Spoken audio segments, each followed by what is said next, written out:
J'en viens maintenant au deuxième point, qui est la question de l'endettement public français.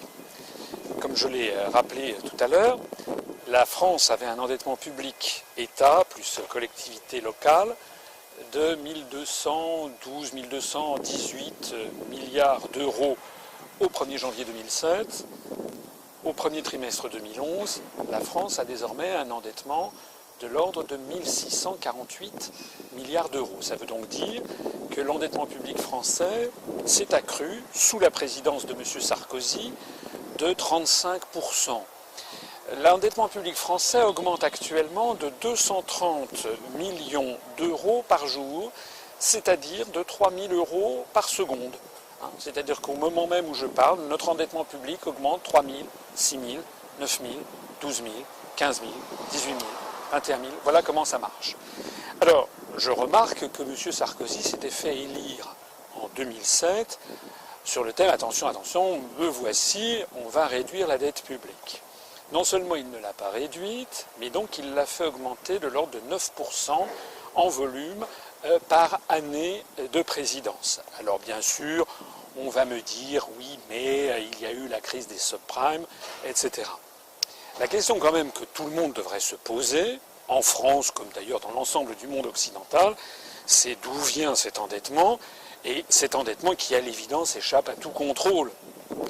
Alors, M. Sarkozy a eu une idée géniale qui consiste à faire une réforme de la Constitution en inscrivant dans la Constitution française ce que l'on a baptisé pour les médias du terme fallacieux de règle d'or. C'est-à-dire que désormais, en réalité, à terme, le principe même d'un déficit budgétaire, d'un déficit des finances publiques deviendrait inconstitutionnel.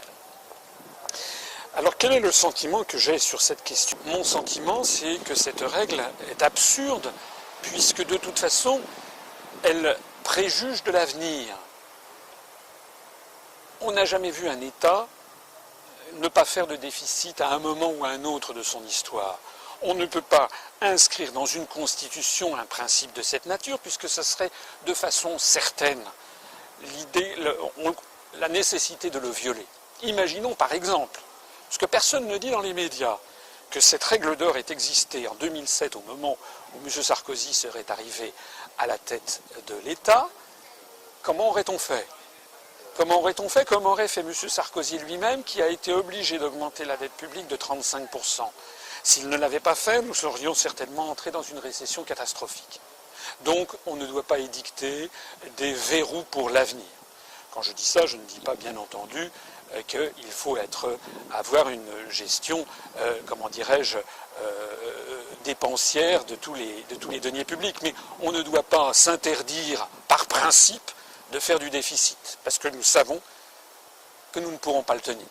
Ça rappelle un petit peu, vous savez, cet amendement de la Constitution américaine dans les années 30 qui avait interdit l'alcool. Ça s'est appelé la prohibition, ça a duré quelques années, il a fallu supprimer cet amendement de la Constitution puisqu'il n'avait fait en réalité que de développer la mafia tous azimuts. Voilà, donc on ne peut pas préjuger l'avenir sur des sujets de cette nature. Alors pourquoi M. Sarkozy veut-il faire inscrire cette règle d'or, entre guillemets?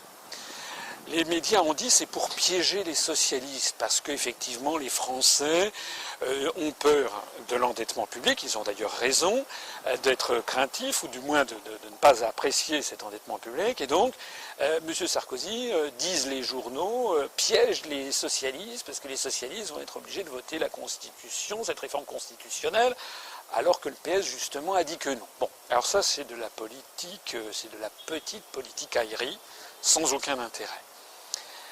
Une raison dont personne n'a parlé, et qui est beaucoup plus importante à mon avis, c'est que les Français, M. Sarkozy, le gouvernement français, veut prendre modèle sur ce qui existe en Allemagne, où justement cette règle d'or a été inscrite d'ailleurs depuis longtemps dans la Constitution de la République fédérale en 1949, et précise que justement il ne doit pas y avoir de déficit, ce que d'ailleurs la Constitution allemande prévoit ça, mais dans un autre article, elle dit qu'en cas d'urgence, eh bien, on peut quand même faire du déficit.